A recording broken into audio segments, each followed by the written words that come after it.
வேதம் சொல்லுது இந்த அப்பம் எதை குறிக்கிறது? நாம எல்லாம் ஒரே சரீரமா இருக்கிறோம். அப்பம் பிரெட், இங்கிலீஷ்ல பிரெட், தமிழ்ல அப்பம். இந்த அப்பத்தை பார்த்திருக்கீங்களா? இந்த கோதுமை தனியா இருந்த அப்பமா மாற முடியாது. கோதுமை தனியா இருந்தா அப்பம் போனா கூட நம்ம நிறைய பேர் புரியாம இருக்கலாம். சப்பாத்தி தெரியுமா உங்களுக்கு? சப்பாத்தி, பரோட்டா. அது கோதுமை தனியா இருந்தது சப்பாத்தியா மாற. இந்த பாத்தீங்கன்னு சொன்னா அந்த கோதுமை நல்லா 2-3 தடவை கோதுமையா யாரும் அரைக்கிறது இல்ல, போய் வாங்கிடுறாங்க. ஆனா ஒரு தடவை 2 நல்லா நைஸா அரைங்க. கோதுமை எப்படி அரைக்கணும் சொல்லுங்க? நைஸா அரைக்கணும். கோதுமை நைஸா அரைச்சிட்டு வந்தா சப்பாத்தி வராது. அது என்ன பண்ணும்?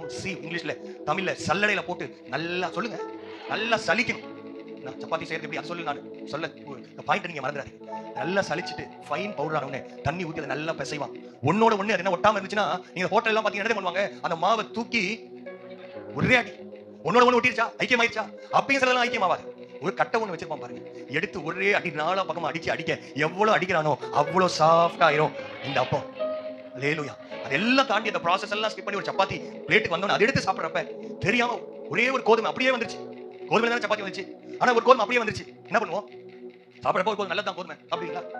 சப்பாத்தியில கோதுமை என்ன பண்ணுவோம்? அதை ஸ்பிட் பண்ணி துப்பிடுவோம். ஆண்டவர் தான் சொல்றாரு, நீ அனலுமின்றி குளிருமின்றி இருந்தா உன்னை நான் வாந்தி பண்ணி போடுவேன். ஒன்றோட ஒன்று இசைக்கப்பட வேண்டும்.